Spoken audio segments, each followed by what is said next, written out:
আসসালামু আলাইকুম রহমতুল্লাহ বারাকাতুহু। প্রিয় দর্শক, আজকে আহ, দেখেন আমার কাছে এখানে ফ্যানের পাওয়ার সাপ্লাই আছে, যেটা 6.8 ভোল্ট, 1.5 এম্পিয়ার। তো এই ভোল্টেজটা মোটামুটি ফ্যানে চার্জিং এর জন্য, ব্যাটারি চার্জিং এর জন্য খুব ভালো কাজ করে। এখন এই এসএমপিএসটা শুধু ফ্যানের জন্য তৈরি করা হয়েছে, এই ভোল্টেজের জন্য। এখন আমরা এটা অন্য কোনো কাজে লাগাতে পারি কিনা, এই জন্য ভোল্টেজটা কম বেশি করার প্রয়োজন। আর এই আপনারা সহজে এটা ভোল্টেজটা কম বেশি করে পরিবর্তন করতে পারবেন একটা সহজ টিপসের মাধ্যমে। আজকে আমরা দেখাবো যে সেটা কিভাবে করবেন। এটাকে ইচ্ছা করলে আপনি 12 ভোল্ট, 9 ভোল্ট, 5 ভোল্ট, 7 ভোল্ট যে কোনো ভোল্টেজে করতে পারবেন একটা জিনার চেঞ্জ করে। দেখেন আমার এখানে এই যে জিনারটা আছে এটা উঠিয়ে ফেলেছি। এখন এখানে আমি একটা জিনার লাগিয়ে দিব 5.8 ভোল্ট, যেটা আমার মোটামুটি 5.5 থেকে 5.9 এরকম সাপ্লাই দিবে। এখানে আমি জিনারটা লাগিয়ে দিলাম। এখন দেখেন আমার এখানে ভোল্টেজটা কত আসে। দেখেন মিটারে আমার 0 স্কেল আছে। এখন এখানে আমার সাপ্লাই ভোল্টেজ 5.7 ভোল্ট। এটা দিয়ে আপনি এখন অনেক কিছু ইউজ করতে পারবেন। 5 ভোল্টের 1.5 এম্পিয়ার হয়ে গেল। এই জিনারটা আমি পরিবর্তন করে এখানে আমি একটা 13 ভোল্টের জিনার লাগিয়ে দিব।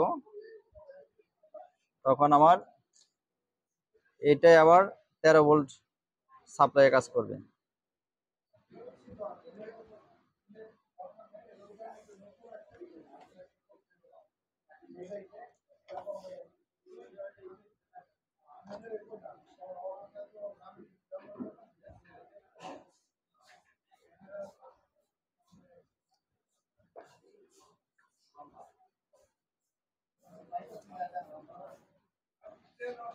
এখন দেখেন একটু আগে আমি 5.7 ভোল্ট করছিলাম, এখন আমি এটা লাগিয়ে দিয়েছি 13 ভোল্টের জিনার।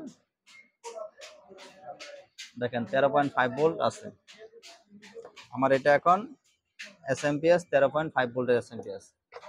এভাবে আপনারা এটার জিনার পরিবর্তন করে এই একই পাওয়ার সাপ্লাইকে আপনারা 5 ভোল্ট, 12 ভোল্ট, 9 ভোল্ট, যে ভোল্টের প্রয়োজন আপনারা সে ভোল্ট করতে পারবেন। দেখেন একটা এরকম একটা 1.5 এম্পিয়ার একটা চার্জার বা এসএমপিএস কিনতে গেলে বাজারে আপনার 250 থেকে 300 টাকা লাগবে। আর এটা আপনি অলরেডি মাত্র 150 টাকা দিয়ে কিনে এটাকে আপনার সেম ওই কাজটা করতে পারবেন, এবং এটার সার্ভিস কোয়ালিটি অনেক ভালো হবে।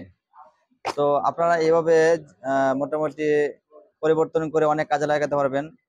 আর বাজারে এই মালগুলো অ্যাভেলেবেল পাওয়া যায়, যেহেতু এটা একটা কমন মাল। আর মোটামুটি কমন মাল হওয়ার কারণে বাজারে রেটও স্থিতিশীল আছে। আপনি সেম এই সাইজের যদি কোনো এসএমপিএস পাওয়ার সাপ্লাই এই এম্পিয়ারে কিনতে যান, অবশ্যই আপনাকে এর 2 গুণ বা 3 গুণ টাকাতে কিনতে হয়। তো আপনারা যারা টেকনিশিয়ান পেয়ে আছেন তারা অবশ্যই এইভাবে আপনারা পাওয়ার সাপ্লাই এসএমপিএস গুলার জিনার পরিবর্তন করে ভোল্টেজ কম বেশি করে আপনারা অনেক কাজ করতে পারবেন। আপনাদের প্রয়োজনীয় সাপ্লাই গুলো আপনারা এখান থেকে আউট করতে পারবেন। তো ভিউয়ার্স, আজকে এই পর্যন্ত। যদি আমাদের এই ভিডিওগুলো ভালো লেগে থাকে অবশ্যই আমাদের সাথে থাকবেন। ইনশাল্লাহ আমরা চেষ্টা করবো নিত্য নতুন এরকম ভিডিও দেওয়ার জন্য। আসসালাম।